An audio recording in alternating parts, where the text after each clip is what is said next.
D'abord, je tiens tout d'abord à féliciter le bureau de la Société marocaine de néphrologie et le comité d'organisation, le comité scientifique pour cette réussite exceptionnelle de ce congrès. Vraiment, ça fait chaud au cœur après des décades, des dizaines d'années d'efforts. Donc, vraiment bravo. Bien sûr, je suis très ravi et honoré de l'invitation. Même si, a posteriori, j'aurais dû dire non à Monsieur le Président. Parce que là, c'était un piège tendu. Parce que parler de 2030, c'est évidemment tous penser à la Coupe du Monde. Ce qui est génial, c'est un rêve. Après la Coupe du Monde de Doha, Qatar, avec le super rendu et la super copie qu'a fait notre équipe de foot, donc on est presque sûr qu'on aura une super copie en 2030 et pourquoi pas gagner la Coupe du Monde. Et ça donnait la réflexion. Et si on faisait aussi une coupe de néphrologie en 2030? Il y a quelques collègues parmi vous qui sont en train de réfléchir à pourquoi pas abriter le congrès mondial. Et moi, je me disais, après avoir été sollicité par le président, quelle copie de néphrologie nous allons rendre en 2030 avec les mots qu'avait décrit hier professeur Sqalli dans sa brillante et super conférence. Est-ce qu'on sera à la hauteur de présenter à la communauté néphrologique internationale un rendu acceptable, respectable, qui va faire de la compétition et arriver peut-être en demi-finale de cette coupe? Donc, moi, je ne vais pas aborder la partie qu'avait traité le professeur Sqalli, mais je voudrais quand même rappeler à toutes les générations que la néphrologie marocaine elle a vraiment un passé glorieux avec la constitution d'une communauté de pionniers dans les débuts des années 80, avec le plaidoyer porté auprès de l'opinion publique, auprès des donateurs, pour pouvoir acheter des kits à des malades qui attendaient à ce que le chef de service vienne avec des kits dans sa poche, au plaidoyer auprès des autorités, des organismes payeurs, la négociation de remboursement par la mutuelle, à l'ouverture des centres publics dans toutes les régions du Maroc sur un modèle de néphrologie solidaire né à Casablanca. Bien sûr, le développement de tout le réseau de centres de dialyse privés grâce au remboursement fait par la CNOPS. Évidemment, la barrière de la greffe qui a été dépassée essentiellement au début des années 90 et chez le cadavre au début des années 2010. Bien sûr, le premier et unique exemple de partenariat public entre communauté médicale et les pouvoirs publics et un engagement de l'État à prendre à sa charge tous les Marocains qui ont besoin de dialyse. Ce n'est pas rien, c'est une épopée. Et comme disait mon maître, le professeur Driss Zeid, en 2008, lorsqu'il a reçu la médaille Jean Bourget, nous sommes passés d'une néphrologie de charité à une néphrologie de droit. Donc, on doit être fier de ce passé, on doit rendre hommage à tous nos pionniers, présents et absents, de tout ce qu'ils ont fait. Parce que les acquis sont incontestables. Nous avons actuellement 9 centres de formation universitaire en néphrologie. Nous avons la capacité de former localement des néphrologues. Nous en formons actuellement plus d'une quarantaine tous les ans. Nous sommes actuellement une communauté de plus de 500 néphrologues, dont les 3/4 sont dans le secteur libéral. Nous avons presque 500 centres de dialyse, dont 70% sont au niveau bien libéral. Nous avons une évolution constante qui ne branche pas, qui a toujours la même dynamique, avec une augmentation de 68 par million d'habitants de prévalents, ce qui nous fait une augmentation de presque de 3000 nouveaux dialysés tous les ans. nous avons 8 services hospitaliers publics de néphrologie. Nous avons 8 établissements qui sont agréés pour transplantation. Tout ça, c'est des acquis. Maintenant, est-ce que le rendu, il est bon? Le rendu, pour moi, il est déséquilibré, bien sûr. Si nous parlons de suppléance rénale, donc 98% de la suppléance, c'est de l'hémodialyse. La greffe ne représente que 1,5% et la dialyse péritonéale que 0,5%. Si vous voyez la dialyse péritonéale, parmi les 3000 patients qui arrivent, les 4000 patients qui arrivent à la suppléance, qui rentrent dans la suppléance, parce que les 3000, c'est les entrants moins les décès. C'est ça la croissance. Parmi les 4000, il n'y en a qu'une quarantaine qui rentrent en dialyse péritonéale tous les ans. Il n'y en a qu'une cinquantaine qui rentrent tous les ans en transplantation rénale. Donc ça, c'est pour la suppléance. C'est le seul offre de soins pour laquelle nous avons des chiffres grâce au travail constant du docteur Tracy, qu'il faut remercier vraiment, parce qu'avec la mort clinique de Magredial, il était le seul à prendre à sa charge ce travail, et nous remercions tous les collègues qui lui transmettent les données, parce que ça nous permet quand même de suivre la situation. Maintenant, avant la suppléance, est-ce que nous avons des données? En dehors de l'enquête Marémar qui nous donne, on doit rendre hommage ici au professeur Marc Debrou, c'est-à-dire le maître à penser de Marémar qui est parmi nous, on ne sait pas ce qui se passe au niveau de la néphrologie clinique. On ne sait pas. On ne sait pas combien il y a de malades rénaux, réellement, qui viennent dans les hôpitaux, dans les centres de santé, dans les cabinets, dans les cliniques. On ne sait pas. On n'a aucun suivi. Le seul élément que nous avons, c'est merci au chef de service de néphrologie hospitalière. Je lui dis, combien vous avez? On fait globalement quelque chose comme 6 000 malades qui sont hospitalisés tous les ans, presque 1 200 biopsies, 15 000 séances d'urgence et à peu près 35 000 consultations spécialisées. Je parle ici hospitalier, public, évidemment, je n'ai pas les données du privé. Actuellement, ce n'est pas disponible. Mais qu'est-ce qui se passe en ambulatoire? On ne sait pas. On a essayé dans le service à faire quelques études pour essayer de comprendre. Et je reprends ici le travail qu'a fait le Dr Mzouak. Donc sur 3 mois, on a suivi 5 centres publics, 5 centres privés. Et on a vu combien de malades sont référés au néphrologue pour avis ou prise en charge. Il n'y avait que 4 malades par mois par néphrologue. C'est tout. Et ce n'est pas normal. Et lorsqu'on voit à quel niveau, c'est à 40 ml, la moyenne. Et qui nous les envoie? C'est principalement les cardiologues lorsqu'ils sont gênés par le potassium. Ils ne savent pas s'ils ont de IEC ou pas, arrêtez, mais c'est tout. Mais les urologues, 11%, les généralistes, 11%. Mais ceux qui ont le plus de maladies diabétiques, 2%. Mais ça veut dire qu'on ne sait pas travailler en tant que communauté néphrologique avec la communauté des cardiologues, des généralistes et des diabétologues. C'est ça, en fait, le schéma. Et ça donne un résultat, c'est que les malades ne sont pas traités. Les malades ne sont pas diagnostiqués. Les malades rénaux. Nous sommes néphrologues pour traiter la maladie rénale, pas pour suppléer un organe qu'on a perdu. Ça, c'est la gestion de notre échec. Parce qu'on n'a pas su détecter la maladie rénale, on n'a pas su le prendre en charge, on n'a pas su l'accompagner pour qu'il évite de perdre son rein. Et ça nous amène à ce qu'on a des dialyses en urgence chez des insuffisants rénaux chroniques terminaux, c'est le travail du professeur Zamd. 40% des dialyses urgentes chez le chronique terminal le sont pour la première fois. L'entrée, dans 40% des cas, l'entrée dans la suppléance se fait dans l'urgence, avec une mortalité, la première année, à 22%. Et les malades, chez qui, au lieu de faire les 3 que nous paye la CNOPS, on fait 2, et ils arrivent en urgence, on leur paye, ils ont une mortalité de 15% à la sortie de l'hôpital.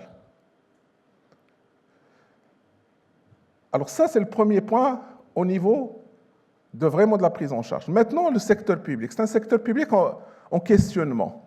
Si vous voyez ici au départ que l'État formait des cadres médicaux pour les besoins de ces hôpitaux et de ces centres de dialyse, vous voyez en vert, sont tous les résidents étaient contractuels. Il y a une décision de changer et de ne plus donner de poste au ministère de la Santé. Et c'est pour ça qu'on n'a fait que du bénévole. Et les hôpitaux universitaires formaient du personnel pour le secteur libéral, mais ils n'arrivaient pas à former pour le secteur public. Ce n'est qu'après avoir un peu, c'est-à-dire faire de plaidoyer, qu'actuellement on est à moitié-moitié. La moitié des résidents que nous formons sont contractuels et la moitié que nous formons sont bénévoles pour le secteur libéral. Et on est très fiers que le Maroc participe à la formation des résidents des pays amis et frères. Et on est à 8%, quand même des résidents que nous formons viennent des autres pays.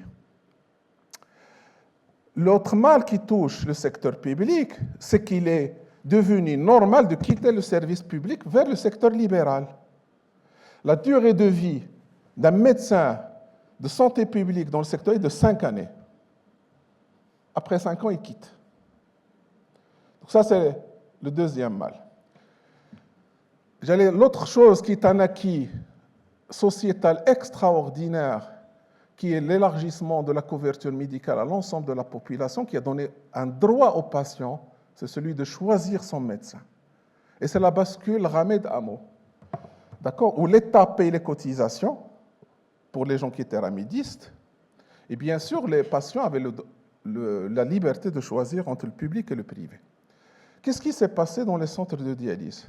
À Casablanca, nous avons perdu tous nos malades, et malgré 3 années d'efforts, on n'est qu'à la moitié de ce qu'on avait avant.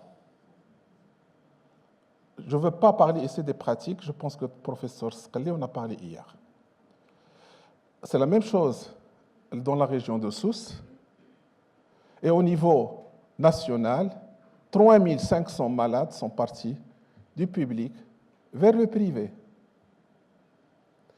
Donc ça laisse beaucoup de questions à penser. Et ça pose le problème, un autre défi, c'est celui de la soutenabilité financière à long terme. Je vais vous donner les chiffres, et je remercie beaucoup les collègues de l'ANAM de me les avoir donnés il y a quelques jours. En 2022, le budget soins post-dialyse est de 1 milliard 230 millions de dirhams. Ou c'est 123 milliards de centimes. 123 milliards. Nous sommes passés à 2 milliards 234 millions de dirhams. Alors comment? Vous avez ce qui est je n'ai plus le pointeur, ce qui est en rose. En rose, c'est ce qui était avant le Ramed. C'est Amot Tadamon, c'est 600 millions de dirhams. Mais pourtant, donc si on enlève ça, quand même ça a augmenté le reste, qui n'est pas Amot Tadamon, il a augmenté de 400 millions de dirhams. Il est passé de 1 milliard 200 à 1 milliard 600. Donc c'est une augmentation d'1 tiers.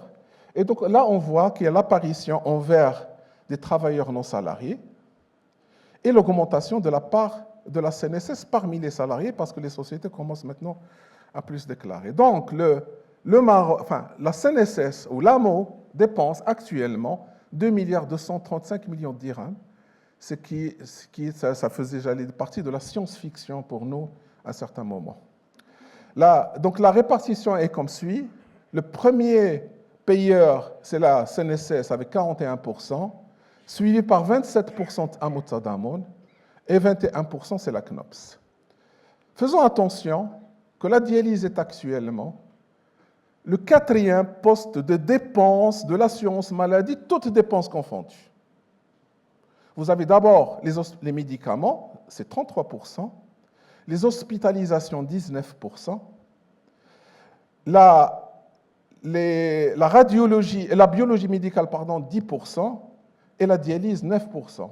C'est-à-dire, ce que nous dépensons pour 40 000 malades équivaut à toute la biologie médicale faite au Maroc. Donc, en faisant très attention, est-ce que le Maroc aura la capacité financière à continuer? D'autant plus que tout va vers le libéral. Voici le taux de captation du financement entre secteur libéral et secteur public. Je ne parle pas des CNSS salariés TNS, ça, on l'avait avant, 3% pour le public. Je ne parle pas de la CNOPS, 16% pour le public. Je parle de Amot Tadamon, où actuellement, au lieu d'avoir 80%, 70%, on est à 43%, alors que les établissements publics maintenant sont appelés à faire leurs propres recettes pour s'autofinancer. Donc on risque de détruire, les hôpitaux. Et enfin, il y a l'arrivée de nouveaux acteurs, des investisseurs nationaux, des investisseurs multinationaux qui vont nous... et ça c'est normal, c'est devenu un business, la dialyse, c'est ça la réalité. C'est normal qu'il y ait l'investissement. D'ailleurs, la réforme de la santé ne s'en cache pas. Et dans la loi, c'est écrit, l'ouverture à l'investissement. Et donc, ça va poser le problème de la gestion des conflits d'intérêts en termes de l'autonomie de la décision médicale et en termes de lobbying qui va se faire sur la réforme des politiques de santé. Et ça, il faut qu'on fasse très attention. Enfin, notre métier est en danger. Dans cette enquête qu'avait fait Carmen Zocchelli, 52% des néphrologues pensent qu'ils vont désormais devenir des employés du multinational. 22% pensent que désormais, on n'aura plus besoin de néphrologues pour faire de la dialyse. D'accord? Et je ne parle pas du reste. Il n'y a que 29% qui croient encore qu'on aura besoin de néphrologues dans l'avenir. Chez nous, on a déjà, dans les centres publics, 86 médecins généralistes publics qui gèrent la dialyse. Hein. Ça a eu un impact, ce danger sur le métier de la disparition de la néphrologie en tant que métier si vous restez sur la dialyse. A fait qu'aux États-Unis, ils n'arrivent qu'à remplir que la moitié des postes ouverts en résidence de néphrologie. Chez nous, on est encore content. Donc on arrive à capter, chez ICI Casa, vous avez à votre gauche le major de promotion, à votre droite le dernier classé. Nous avons encore, on réussit encore à capter, et on est toujours content d'avoir les majors de promotion dans le service. Et on prend au début et au milieu. Mais j'avais un pincement de cœur lorsqu'on m'a invité, le comité des internes, pour assister à la remise des badges pour les internes qui ont choisi leur spécialité. On avait ouvert 8 postes de néphro. Aucun des internes sur une centaine n'a choisi la néphrologie. Donc c'est un métier qui a préservé, et c'est à quoi avait réfléchi ce comité d'experts qui est nommé par le ministre de l'Enseignement supérieur sur le devenir de la formation en néphrologie et quel est le profil de sortie de la formation. Et nous nous sommes mis d'accord qu'on doit reprendre et adhérer à ce que l'ASN a écrit il y a une vingtaine d'années. Évidemment, il y a la suppléance, mais il y a évidemment la néphrologie. La néphrologie, ce n'est pas ça. Pardon. La néphrologie, ce n'est pas ça. Ça, c'est une partie de la néphrologie. C'est la gestion de notre échec. La néphrologie, c'est soigner la maladie rénale et éviter qu'on perde le rein et éviter que le malade soit mis en dialyse. Bien sûr, vous connaissez tout ça. Et bien sûr, il faut penser à d'autres compétences à acquérir en oncologie, en gériatrie, en toxicologie, en pharmacologie, en l'utilisation des nouvelles techniques, l'intelligence artificielle, tous ces éléments-là. Et c'est dans ce sens-là qu'on a revu l'architecture de la formation pour équilibrer la formation entre tout ce qui est suppléance et tout ce qui est néphrologie clinique.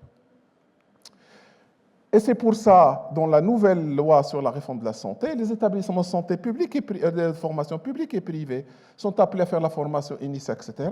Mais je pense qu'il y a un devoir moral des gens qui ont été formés à ce qu'ils travaillent pour le secteur qui les a formés, surtout lorsqu'ils ne payent pas leur formation. Et c'est pour ça que je propose qu'on revienne à l'ancienne formule, que tout le monde est contractuel, mais qu'il ne faut pas retenir les gens longtemps. On fait des courtes périodes, 3 ans, 4 ans, parce que tout le monde puisse travailler, etc. C'est pour ça que je propose qu'on change de paradigme, et je voudrais féliciter ici tous les résidents de tous les services universitaires qui ont célébré la Journée mondiale du rein. C'était extraordinaire, vraiment bravo.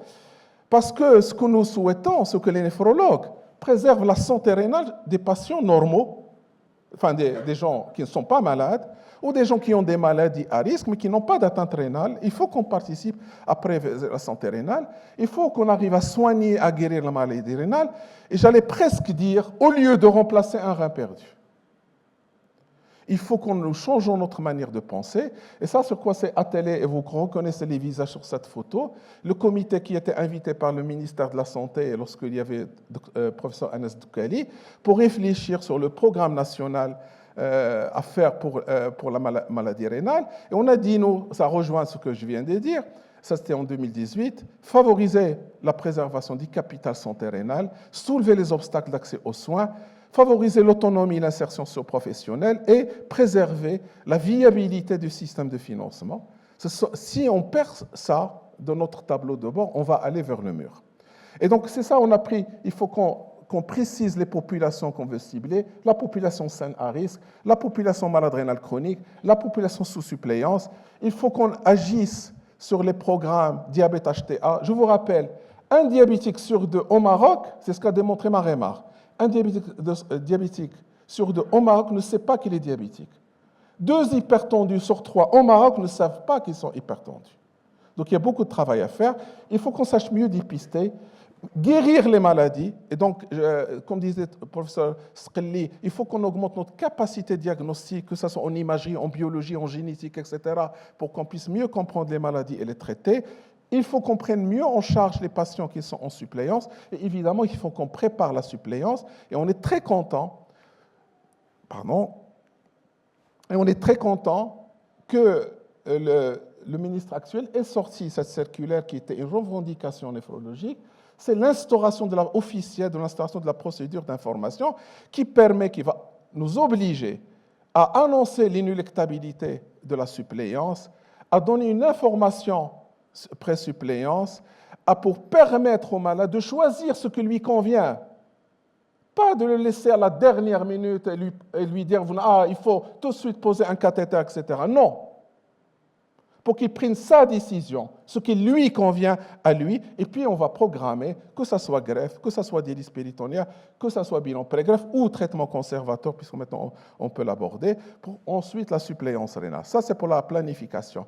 Et ensuite, la dialyse péritonéale, les hôpitaux n'arrivaient pas à livrer à domicile, parce que ça c'est pour les sans-santé, parce que les pharmacies hospitalières n'avaient pas de texte de loi qui leur permettait. Cette circulaire nous permet actuellement de pouvoir faire la rétrocession des produits pharmaceutiques aux malades, et donc c'est possible, ça ouvre une voie. Par contre, il nous reste absolument d'avoir, non pas un programme national de prise en charge de l'insuffisance rénale chronique, mais un programme national de lutte contre l'insuffisance rénale chronique. Et la sémantique, elle est importante, et nous revendiquons, j'ai démontré d'ailleurs hier au professeur Sqelli les échanges qu'on a avec les gens du ministère, nous revendiquons avoir un service spécialisé dans l'architecture de la direction d'épidémiologie pour que nous puissions suivre les programmes. Donc il y a urgence de HEDA. Donc pour moi, la réforme est une opportunité actuelle. 4 piliers pour faire vite. La bonne gouvernance, mais elle va aller vers la région, avec les GST, donc une dimension territoriale régionale, avec un programme médical de la région, avec un respect de circuit, c'est-à-dire si ce n'est pas le médecin traitant qui envoie le malade au spécialiste, le patient ne sera pas remboursé sur la consultation des spécialistes. On est en train de travailler sur ça, sur la carte sanitaire régionale et sur le partenariat public-privé. Il y a la réhabilitation de l'offre de soins. Évidemment, il faut mettre à niveau les hôpitaux. Il faut mettre en place un système d'accréditation. Il faut valoriser les ressources humaines. Les fonctions sanitaires et les sorties, c'est une fonction publique spécifique aux gens de la santé qui va avoir un salaire de base et puis un salaire, j'allais dire, à la productivité. Un système de formation, l'ouverture vers les compétences étrangères et l'ouverture vers les médecins marocains installés à l'étranger pour venir travailler, et la digitalisation du système qui est intégré. Nous allons tous travailler sur un dossier médical partagé. Donc 4 organismes de gestion, les groupements sanitaires qui va réunir tous les établissements publics, une autorité de la santé qui va gérer l'assurance maladie, une agence du médicament et une agence du sang. Ce sont les 4 organismes qui vont gérer désormais. Si on prend le cas de Casablanca, STAT, donc d'un point de vue que de la néphrologie, nous avons 28 hôpitaux, je parle du public, 25 centres d'hémodialyse, 65 centres de niveau 2, on peut faire les consultations spécialisées, 252 centres de santé de niveau 1, 200 de transfusion et 3 laboratoires. Donc on peut travailler avec ça, et sur ça, un groupe a été désigné par la direction régionale de la santé et la direction régionale général du CHU, pour proposer à la région de Casastas un programme médical régional. Nous proposons une filière de soins avec les différents niveaux passage. On peut intégrer les cliniques et les centres privés et les consultations si on a un partenariat public-privé. On a gradé les actes qui se fait au niveau 1, niveau 2, niveau 3. On a mis en place le parcours du soin avec les différents programmes que ce soit de dépistage, de diagnostic, de soins ou d'éducation thérapeutique, la place du médecin généraliste et des autres spécialistes et la place du néphrologue en amont et en aval, etc. Et on est revenu à l'idée ce qu'on avait défendu à partir de 2006, c'est-à-dire la prise en charge multidisciplinaire, soit dans le centre spécialisé, soit à travers des réseaux. Enfin, pour terminer, et je serai à pile poil, on a une vraie opportunité pour un acte de partenariat public-privé. On était les premiers, les seuls à le faire en dialyse. On faut le faire, mais cette fois pas pour la dialyse, mais pour guérir la maladie rénale.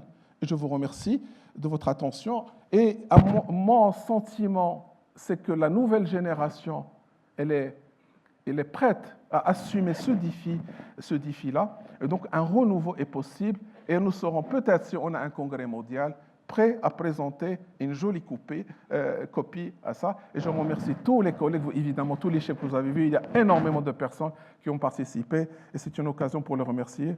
Merci, Madame la Présidente. Merci, Messieurs.